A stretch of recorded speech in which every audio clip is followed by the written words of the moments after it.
So happy Mother's Day.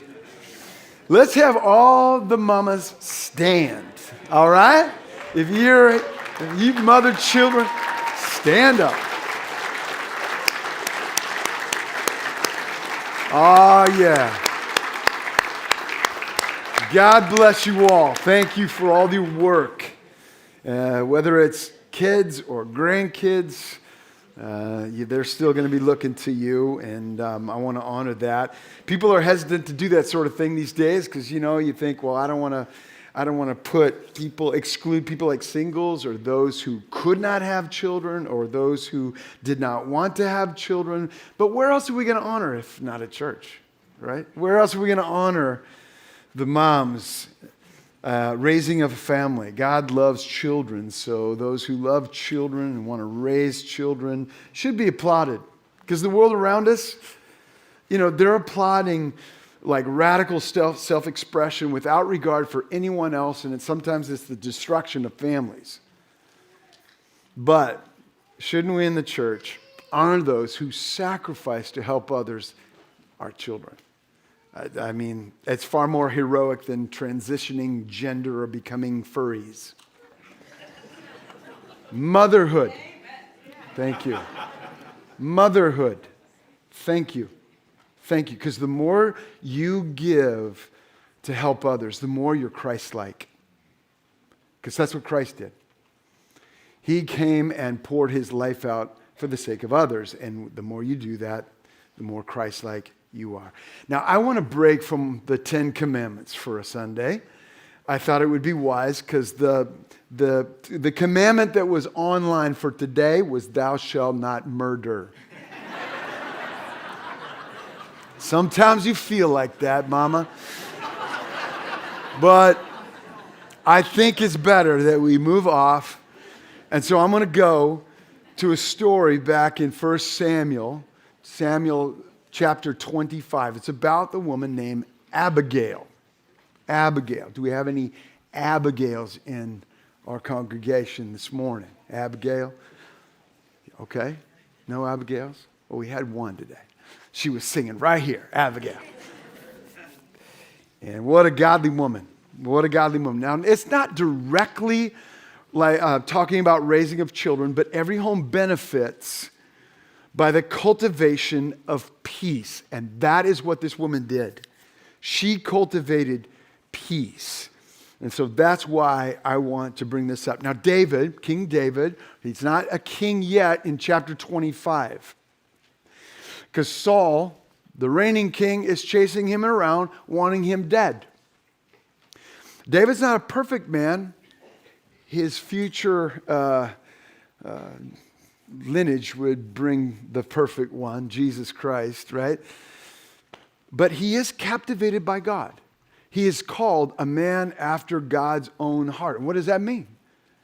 A man after God's own heart means that he is in tune with what God cares about. For someone to say that you have a heart after God means that you care deeply about honoring God above everything else, even to the sacrifice of yourself. You want to honor the Lord. David had such restraint from keeping himself from killing Saul. And he had the chance. Remember in chapter 24, I alluded to it last week, where Saul came into the cave. David was in there. He could have put Saul to death. He did not, and he didn't, because I do not want to lay a hand upon the Lord's anointed. It's not my place to take life in that way. And then he's going to have another opportunity in chapter 26. So sandwiched between is chapter 25. And chapter 25, David really didn't show the best restraint. David has a run-in with a fool that makes him angry, very angry. Angry enough to take out the fool's household. He was coming with 400 men to slay the entire clan. David was intercepted by a godly woman named Abigail. And God used Abigail to hold back the attack, sparing numerous lives and keeping David from that sin. She was a peacemaker. And would that virtue be a part of our homes And that's what I want to talk about, peace in the home. Cultivating peace as a mom, certainly as a dad, or as a Christian, but I want to speak to moms. God is intervening through Abigail, and I will read it. Chapter 25, starting with verse 1. Now Samuel died, and all Israel assembled and mourned for him, and they buried him in the house of Ramah. So David wasn't a part of that. Then David rose and went down to the wilderness of Paran, and there was a man in Maon whose business was in Carmel. The man was very rich. He had 3,000 sheep. He had 1,000 goats. He was shearing his sheep in Carmel. Now the name of the man was Nabal, and the name of his wife was Abigail. The woman was discerning and beautiful, but the man was harsh and badly behaved. He was a Calebite. Now, you know Caleb. Remember Caleb and Joshua? They were the two guys that said, yes, by all means we should take the promised land. God is with us. Caleb was a godly man. His descendant, Nabal, was not. David heard in the wilderness that Nabal was shearing sheep. So David sent 10 young men. And David said to the young men, go up to Carmel, go up to Nabal, and greet him in my name, and thus you shall greet him. Peace be to you, and peace to your house, and peace be to all that you have. I hear that you have shearers. Now your shepherds have been with us, and we did them no harm, and they missed nothing all the time we were in Carmel. Ask your young men, and they will tell you. Therefore, let the young men find favor in your eyes, that we may come on the feast day.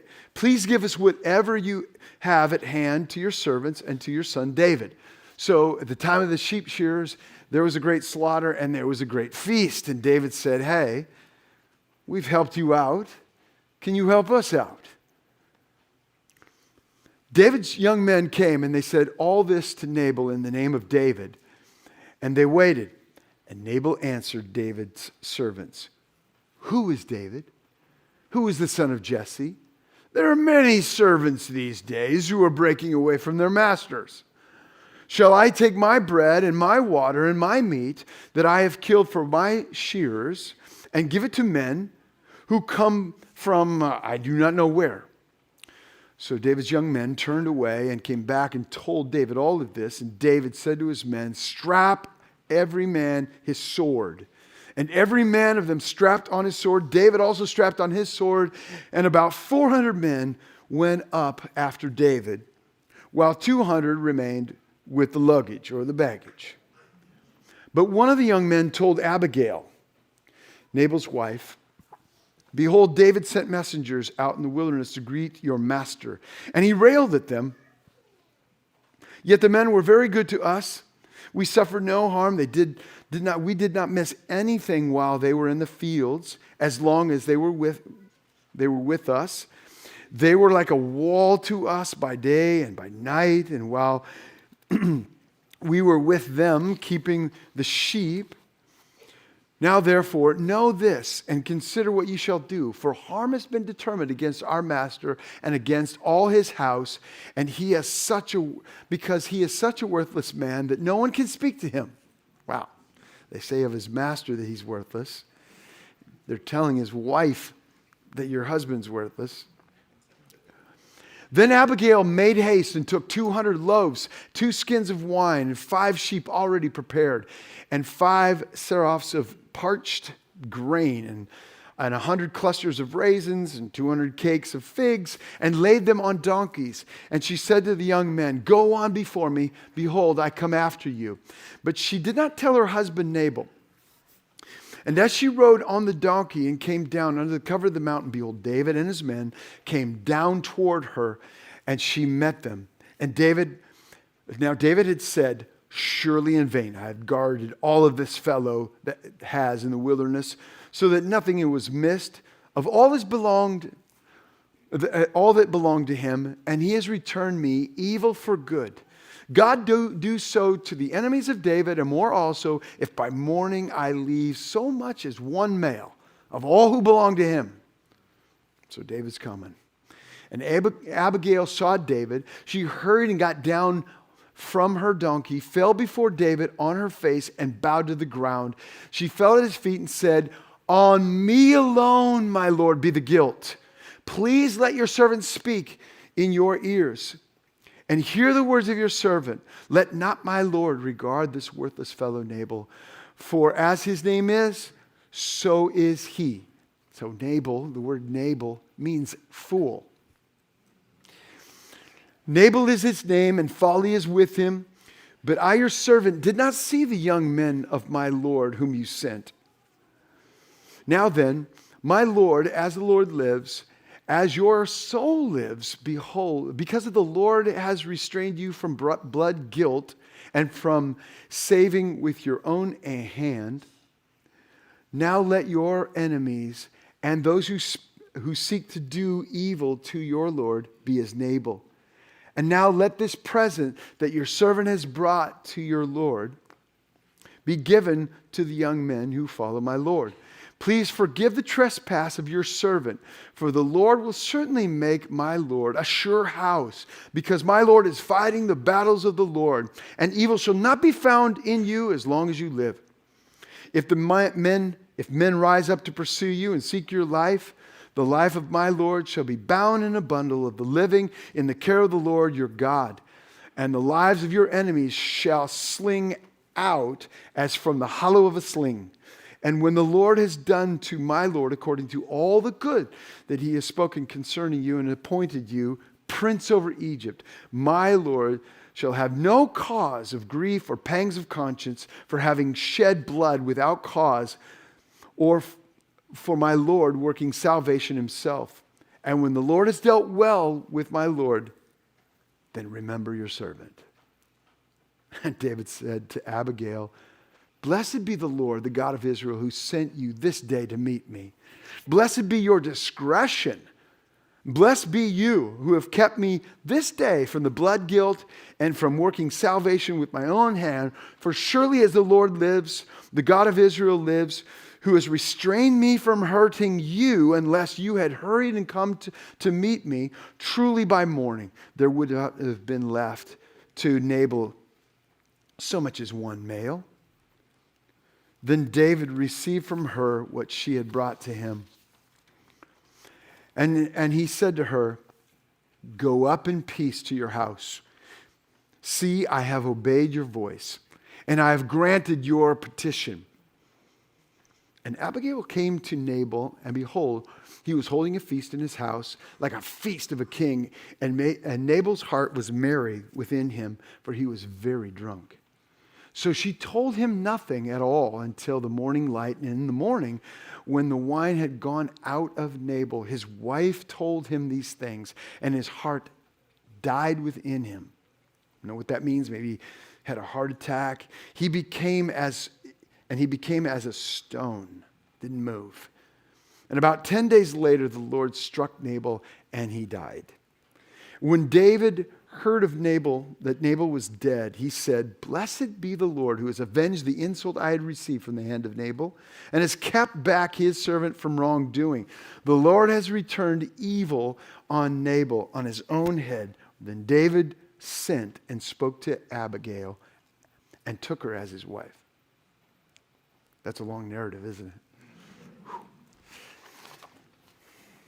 Amazing story.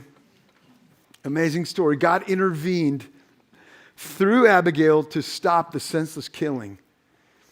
But it is written for our instruction. So what should we learn from this passage?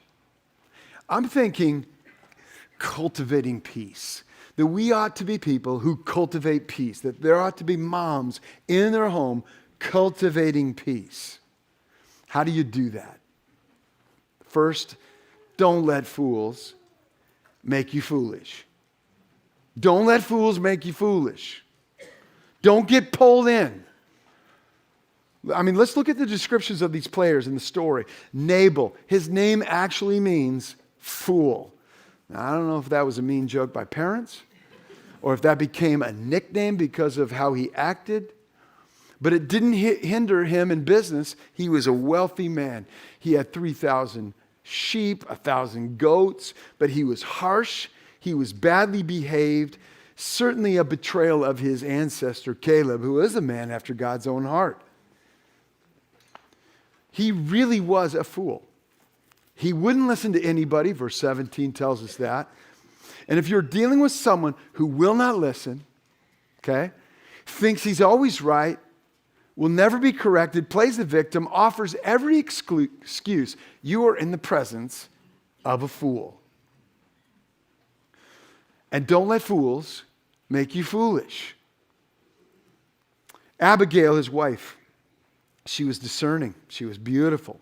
How these two ever met, I don't know. Kind of an online dating service gone awry. David knew nothing about this man Nabal, nothing except his wealth, because he was out there protecting the flocks with his men. And it may be that that's how David supplied things for his 600 men, that he would bring protection over a certain region, and in response, the people would give of their crops and of their flock. And so he's coming when he hears Nabal is sheep shearing. He sent a delegation to lean into the goodness of this man, into the good graces of this man, and this man had none. Nabal had to have known about David. He acts as though he doesn't know David. He has to know David. David put down the strong man. He put down Goliath. Everyone knows the hero David is. And he went out and about and he was killing the enemies of Saul. And you have to know that 600 men are wandering around your region. He knows of David. It's hard to imagine that he doesn't. And Nabal isn't legally obligated to care for the 600 fighting men who have helped, but that would be foolish to refuse. But he goes even further than that. He insults David. Remember what he said in verse, 10 and 11? He calls him, he insinuates that David is a runaway slave. That he's just this no good runaway slave. And he's not going to share one morsel with David or his men. It's like, and David was so infuriated by Nabal's foolishness that he started acting foolish. Anger took hold. He rallied his men to slay all the males associated with Nabal, all because of an insult. That's making you foolish. That's letting a fool make you foolish. Slaughter the whole clan just because your feelings got hurt. It says in Ecclesiastes 7:9, do not be quick in your spirit to become angry, for anger lodges in the bosom of fools. Do not get pulled into fights by fools. Question. Do you act on feelings more than principles in your home? Are you hair-triggered toward settling scores with fools? Can you de-escalate a situation, or do you let fools make you foolish? Don't let fools make you foolish. Number 2, don't argue with a fool. Now, moms, young children, it says Proverbs that they're foolish, and that you need to train wisdom into your children. But don't get caught into their foolishness. Don't let fools make you foolish, and don't argue with a fool. Don't even enter into their silly little world. Silence your tongue. Be quick to detect a fool's argument. Abigail is unaware of the danger until a servant, probably one of the shepherds, says, do you know what's coming? Do you understand what's coming? And the shepherd made Abigail aware. And Abigail is good as dead. But talking to him would be a fool's errand, verse 17. So she takes action. She doesn't get in an argument with a fool. She takes action. She's going to be avoiding that argument. It's delicate because that's her husband, but she is saving him. Saving his life. That has to mean, that has to translate loving, right? At some point. Question, do you get pulled into a foolish argument? with foolish people. Do you ever thought about saving your breath, refusing to enter at the level of a fool? Because if they insult, do you return? Do you return an insult? And if you throw mud back at them, you're going to lose ground, especially with your children. Abigail is a wise woman. And Proverbs 12, verses 15 and 16, listen to what it says. Proverbs 12, 15 and 16. The way of a fool is right in his own eyes, but a wise man listens to advice. The vexation or the anger of a fool is known at once, but the prudent ignores an insult. Can let it go. Can let it go. Refuse to be pulled into a foolish conversation because it's generally about preserving your honor, isn't it? That's why you enter in, because they dishonored you and you're going to enter in. That's a fool's errand. Don't get caught up in a conversation when you're just trying to protect your own honor. It's a waste of time. Thirdly, be a peacemaker. Be a peacemaker. I think it's appropriate to call Abigail a peacemaker. Jesus in Matthew chapter 5 talked about blessed are the peacemakers, right? They shall be called sons of God because they emulate their Father. Because God the Father is a peacemaker, and God the Son truly is. He is the sent one from the Father, who is the peace between God the Father and us. Too many of us want to be known, though, as fighters. No one's going to step on me. No one's going to tread on me. We want to be fighters. You're always fighting. You're always arguing. You interpret everything as an attack on you. Can you ever admit blame when the other side admits nothing? Must it always be even? Can you just zip it and just admit your part without pointing back? It's hard, isn't it? Abigail wasn't part of her husband's foolishness. But here she is inserting herself between David and her husband. And she says in verse 23 and 24, on me be the blame. On me be the blame.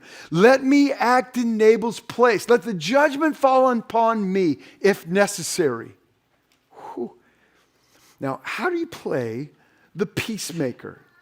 If we're supposed to be a peacemaker, how are you supposed to be a peacemaker?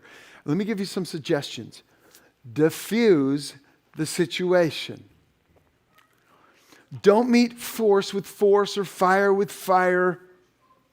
That just ignites a situation. Put your pride aside. Too many people can't keep their mouth shut. And so they blow the thing out of proportion, sky high.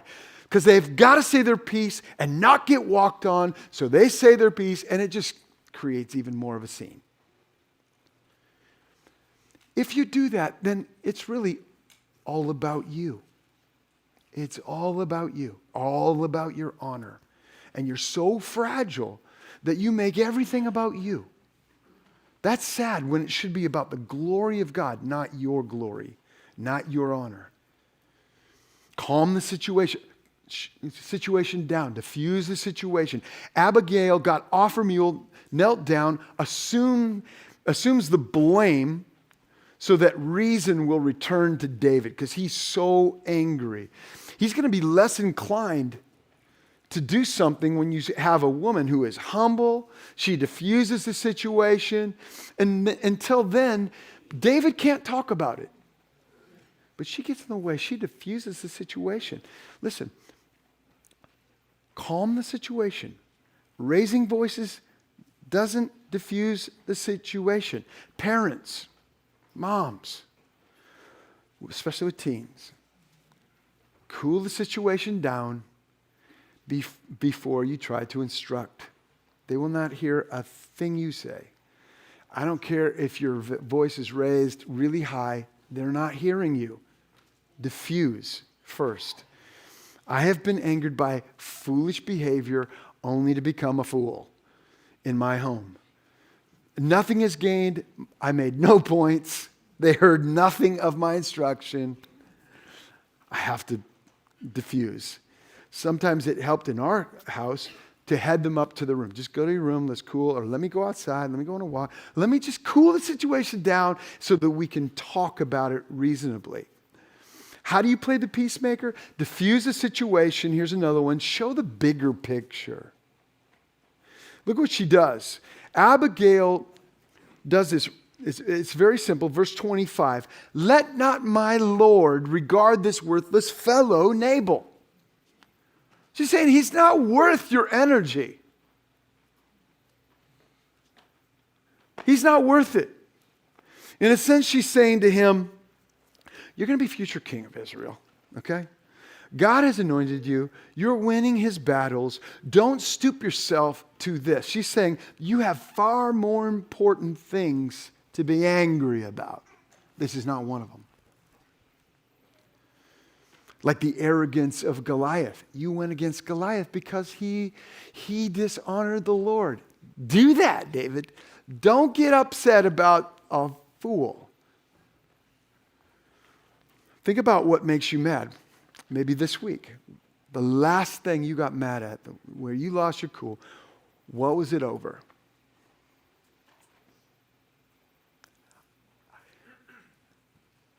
It probably wasn't because the King of Kings was dishonored, was it? It was because you was dishonored.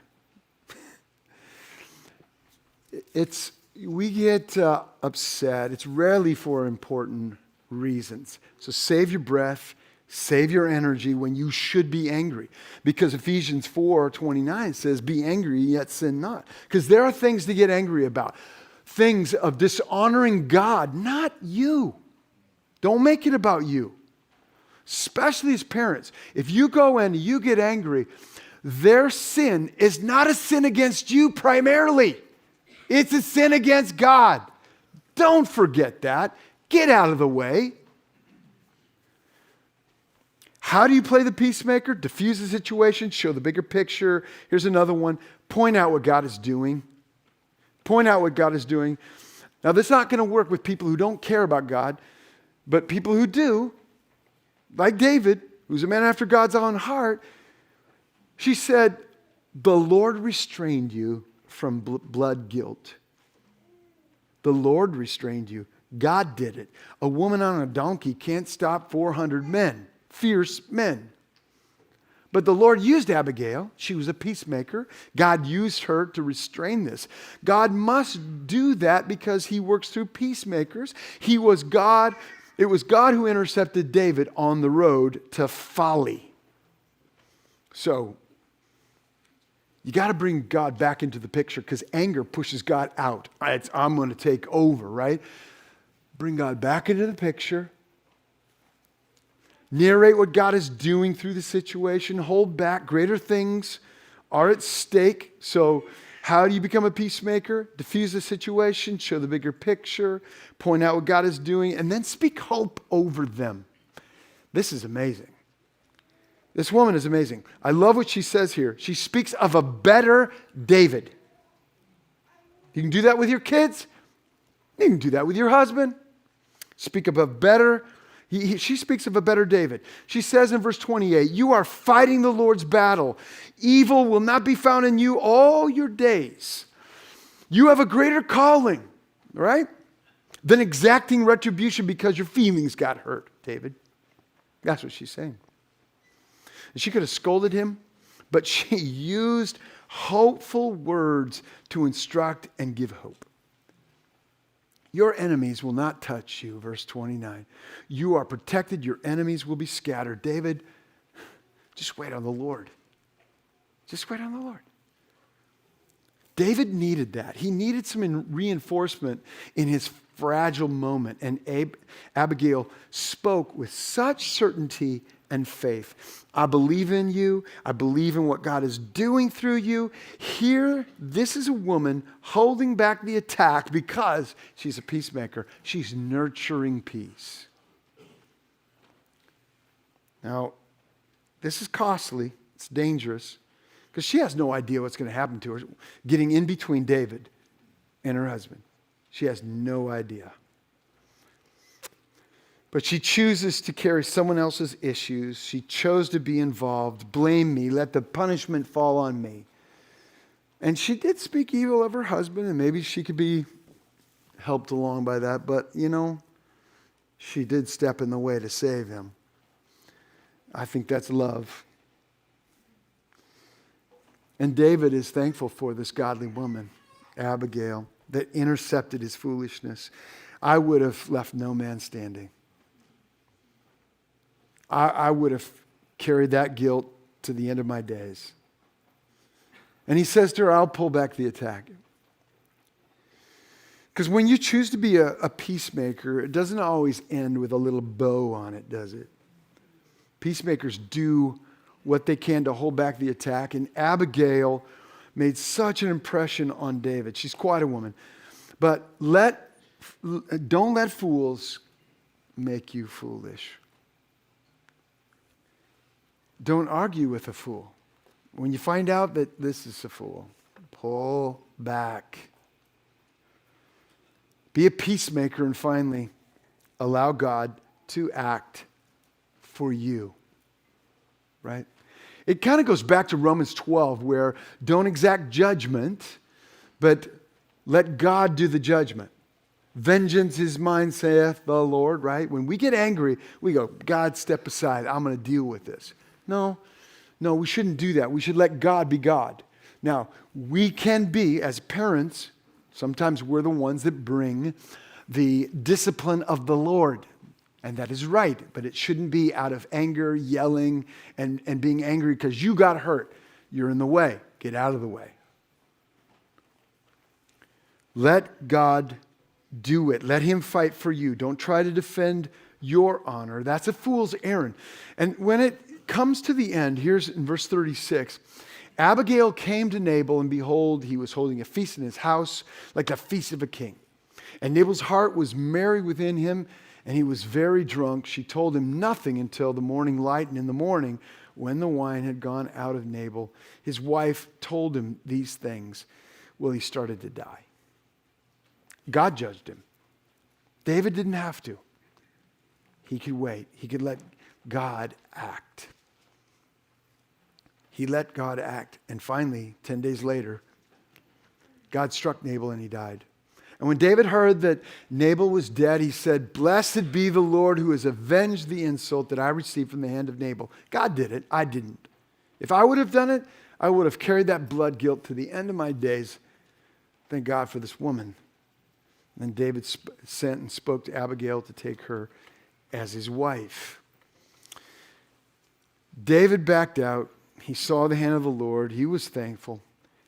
And the Lord provided for him and his men, and would someday place him on the throne.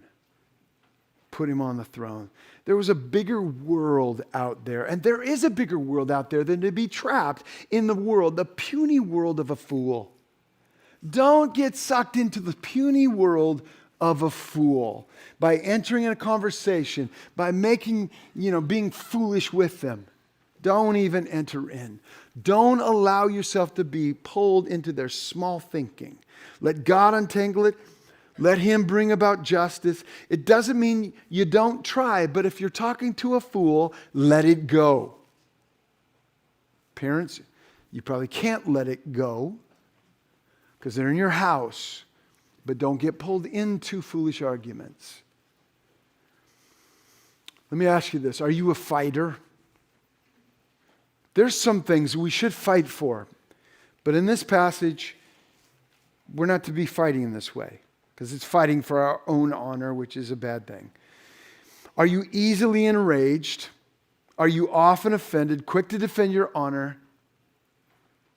Can you see how petty this is?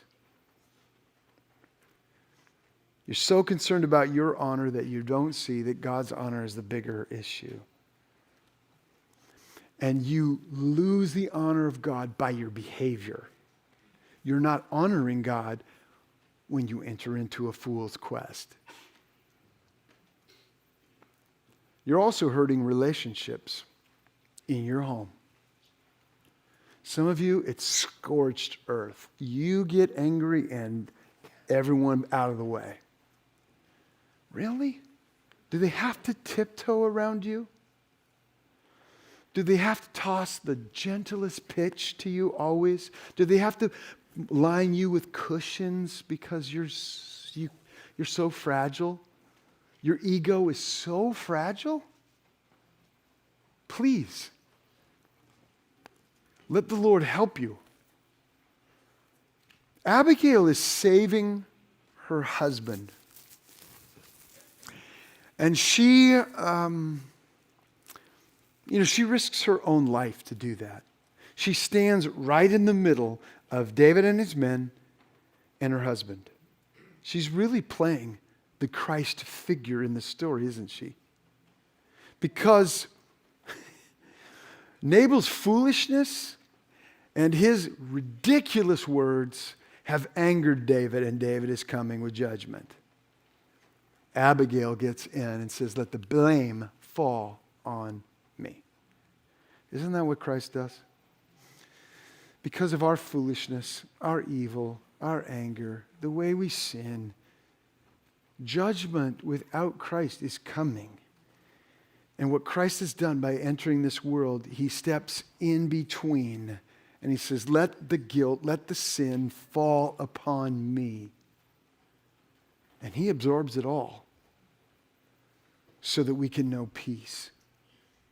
Christ stepped in to shield us, to absorb the punishment that we deserve, to secure the terms of peace. And here's what I would say and finish. You cultivate peace in your home when you know that peace. Do you know that peace? Have you been reconciled with God? Have you experienced the peace of God?